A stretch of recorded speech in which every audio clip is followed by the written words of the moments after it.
எல்லோருக்கும் வணக்கம். இன்னைக்கு நம்ம இனியவள் உற்சாகம் டிவி சேனலில் என்ன பார்க்க போகிறோம் அப்படின்னா, வீட்டோட செல்வ வளம் எப்போதுமே நிறைவாக இருக்க வேண்டும், அள்ள அள்ள குறையாத செல்வமானது கிடைக்க வேண்டும் அப்படிங்கிறது தான் எல்லாரோடைய ஆசையுமே. அள்ள அள்ள குறையாத அளவுக்கு செல்வம் நிலைத்திருக்க நம்ம எந்த மாதிரியான விஷயங்களை செய்யலாம் அப்படிங்கிறத ஈஸியாக ஒரு 10 விஷயத்த நம்ம தெரிஞ்சுக்கிட்டா போதுங்க. உங்களோட வீட்லேயும் செல்வமானது நிலைத்து நிற்கும் அப்படின்னு சொல்லப்படுது. அதே மாதிரி இதுபோல் தகவல்களை நீங்கள் தெரிஞ்சுக்கணும் அப்படின்னா மறக்காமல் இனியவள் சேனலை சப்ஸ்கிரைப் பண்ணிக்கோங்க. கூடவே இருக்க பெல் ஐக்கானையும் ப்ரெஸ் பண்ணிட்டு வாங்க வீடியோக்குள்ளே போகலாம். வீட்டோட செல்வ வளமானது நிறைய வேண்டும், பல நன்மைகளை அதிகரிக்க வேண்டும் அப்படிங்கிறது எல்லாருக்குமே விருப்பப்பட்ட ஒரு விஷயம். இது அனைவருக்குமே நடப்பது கிடையாது. ஏன்னா எவ்வளவு தான் முயற்சி செஞ்சால் கூட செலவுகள் தான் அதிகரிக்குதே தவிர பணம் வந்த பாடில்லை அப்படின்னு புலம்புவர்களுக்கு முக்கியமாக இந்த வீடியோ யூஸ் ஆகும். அதே மாதிரி வீட்டில் பணம் வரவில்லை, வந்த பணமானது தங்க மாட்டேங்குது அப்படிங்கிறவங்களுக்கும் இந்த கவலைப்படுறவங்களுக்கும் இந்த வீடியோ ரொம்பவும் யூஸ்ஃபுல்லாக இருக்குங்க. இந்த 5 பொருட்களை நீங்கள் வாங்கி வீட்டில் வைத்து பாருங்கள், நிலைமையே தலைகீழாக மாறுங்க. இந்த 5 பொருட்களும் அல்லது ஏதாவது ஒரு சில பொருட்கள் இருந்தாலும் கூட வீட்டில் ஆற்று வெள்ளம் போல பணமானது பொங்கி பெருகும். அப்படிப்பட்ட அற்புதம் வாய்ந்த பொருட்களை நம்ம விரிவாக பார்க்கலாங்க.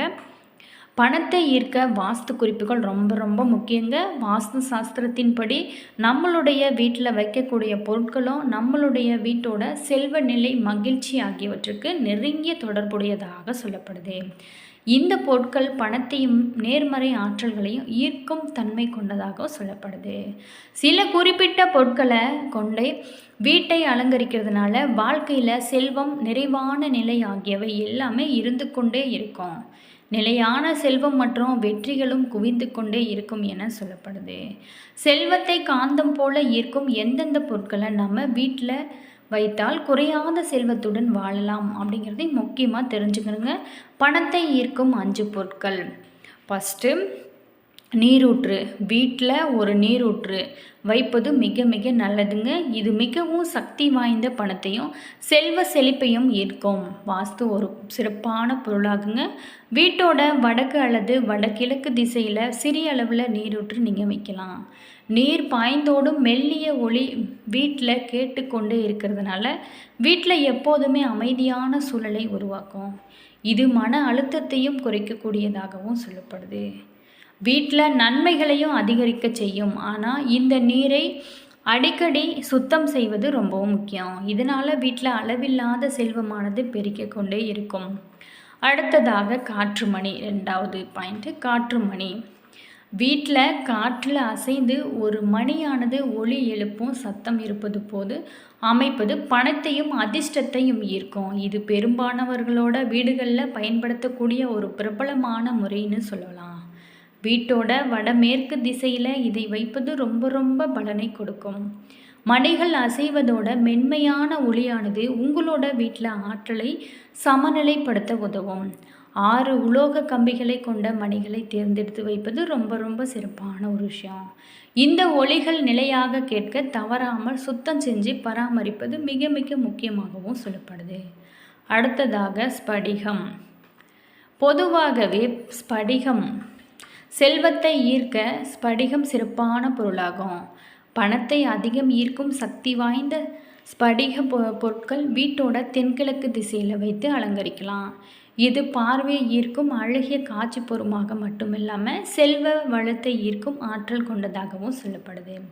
ஸ்படிகத்தால் சொல்லப்பட பலவிதமான உருவங்களை வீட்டில் வைப்பது அலங்காரமாகவும் இருக்கும்.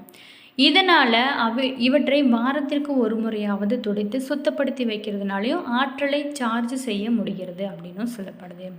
அடுத்ததாக மணி பிளான்ட். பணத்தை ஈர்க்கும் மிக பிரபலமான பொருட்களில் ஒன்று தாங்க மணி பிளான்ட்டு. வீட்டோட தென்கிழக்கு திசை அப்படிங்கிறது வீட்டில் உள்ள செல்வத்தை குறிக்கும் ஒரு இடமாகும். இந்த இடத்துல மணி பிளான்ட் வைக்கும்போது செல்வ வளத்தை பெருக செய்து கொண்டே இருக்கும். எப்போதுமே குறைவில்லாத செல்வத்தை வீட்டில் இருக்க செய்யும் தன்மை கொண்டது தான் மணி பிளான்ட்டு.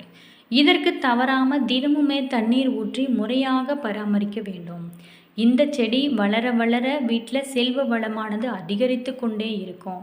சிறிய தொட்டியில் வைத்து நீங்கள் வேலை அல்லது தொழில் செய்ய இடங்களில் கூட இதை வளர்க்கலாம். இது செல்வத்தையும் வளர்ச்சியும் ஈர்த்து கொண்டே இருக்கும் அப்படின்னு சொல்லப்படுது. அடுத்ததாக கண்ணாடி. பணம் செல்வத்தை ஈர்ப்பதில் மிகவும் தனித்துவமான ஆற்றல் கொண்ட வாஸ்து பொருள் தாங்க கண்ணாடி. வீட்டோட செல்வ வளத்தை பெருக வீட்டோட வடக்கு அல்லது வடமேற்கு திசையில் கண்ணாடியை வைக்கிறது ரொம்பவும் சிறப்பான ஒரு விஷயம். இது வெளியிலிருந்து வரும் எதிர்மறை ஆற்றல்களை தடுப்பது மட்டுமல்லாமல் வீட்டில் உள்ள நேர்மறை ஆற்றல்களை பிரதிபலிக்க செய்யும். இது பெருக்கம் அளவில்லாத செல்வம் ஆகியவற்றை தரக்கூடியதாகவும் சொல்லப்படுது. இந்த கண்ணாடிகளை எப்போதுமே சுத்தமாகவும் விரிசல் இல்லாமலும் இருக்கும்படி நீங்கள் பார்த்துக்கொள்ளணும். அதே மாதிரி வீட்டோட பிரதான கதவிற்கு எதிராக கண்ணாடியை வைப்பதை தவிர்க்க வேண்டும். இதனால் வீட்டில் இருக்கும் செல்வம் தான் வெளியே போகும். இதனால் வீட்டோட பகுதியில் அதே சமயம் அதற்குரிய திசையிலும் வைக்கிறது ரொம்ப ரொம்ப சிறப்பான ஒரு விஷயமாகவும் சொல்லப்படுது. அது மட்டும் இல்லாமல் ஒரு வீட்டில் செல்வமானது பெருக பெண்கள் செய்ய வேண்டிய 5 விஷயங்கள். முதல்ல சிக்கனம் தேவை, அடுத்ததாக சேமிப்பு, அடுத்தது முதலீடு, வருமானத்தை அதிகரிப்பது மற்றும் நிதி ஆலோசகரை அணுகுவது. இது எல்லாமே முக்கியமான ஒரு விஷயங்க. ஏன் அப்படின்னா தேவையில்லாத செலவுகளை குறைத்து சிக்கனமாக இருக்க வேண்டும். அதே மாதிரி முக்கியமான விஷயம் வரவுக்கு ஏற்ற செலவுகளை செஞ்சு பணத்தை சேமிக்க முயற்சி செய்யணும். அடுத்ததாக சேமிப்பு. வருமானத்தில் ஒரு பகுதியை தவறாமல் சேமிக்க வேண்டும். இது எதிர்கால தேவைகளுக்கு மிகவும் உதவும் ஒரு முதலீடாக சொல்லப்படுது. அடுத்ததாக சேமித்த பணத்தை புத்திசாலித்தனமாக முதலீடு செய்ய வேண்டும். அடுத்தது வருமானத்தை அதிகரிப்பது எப்படி? வருமானத்தை அதிகரிக்க புதிய வழிகளை தேட வேண்டும். வேலை மூலம் அல்லது சுய தொழில் மூலம் வருமானத்தை நீங்கள் பெருக்கலாங்க. நிதி ஆலோசனை. நிதி ஆலோசகரை அணுகி உங்களோட நிதி இலக்குகளை பற்றி கலந்துரையாட வேணுங்க. இவர் உங்களுக்கு ஒரு நிதி திட்டமிடலை உருவாக்க உதவ முடியும் அப்படின்னு சொல்லப்படுது. அதே மாதிரி இந்த 5 விஷயங்கள் ரொம்பவும் முக்கியமான ஒரு விஷயமாகவும் சொல்லப்படுது. அதே மாதிரி நம்ம எப்போதுமே செல்வ செழிப்போடு வாழ நாம் வாழும் வீட்டில் துர்நாற்றம் முக்கியமாக வீசவே கூடாதுங்க. அப்படி வீசினா பண வரவானது குறைந்து கொண்டே இருக்கும்.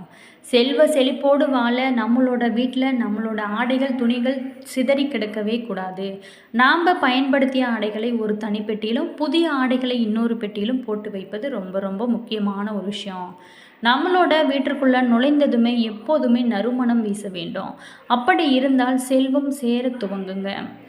எங்கோ போக வேண்டிய பணமானது நம்மளோட வீட்டை நோக்கி வரும். அதே சமயம் அனாவசியமான செலவுகளும் குறையும் அப்படின்னு சொல்லப்படுது.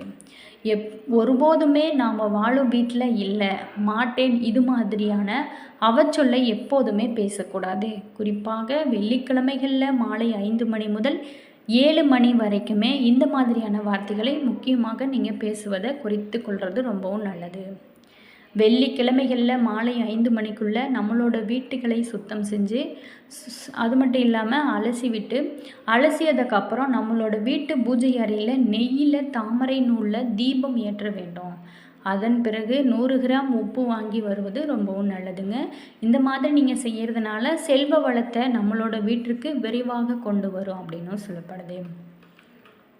அடுத்ததாக ஒருபோதுமே இருட்டியதுக்கப்புறம் தயிர் சேர்த்த உணவுகளை முக்கியமாக சாப்பிடக்கூடாது. அப்படி சாப்பிட்டா எவ்வளவு பெரிய கோடீஸ்வரராக இருந்தால் கூட அவன் வறுமைக்குள்ளே விழுந்து விடுவாங்க அப்படின்னு சொல்லப்படுது.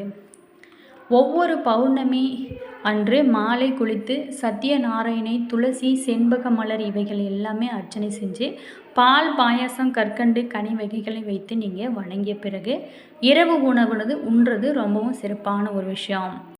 அதே மாதிரி காலையில் எழுந்தவுடன் யார் முகத்தையுமே பார்க்காம தண்ணீரை குடிக்க உங்களுக்கு லட்சுமி கடாசம் கிடைக்கும். அதே மாதிரி முக்கியமாக கோபம் வரவே வராதுங்க.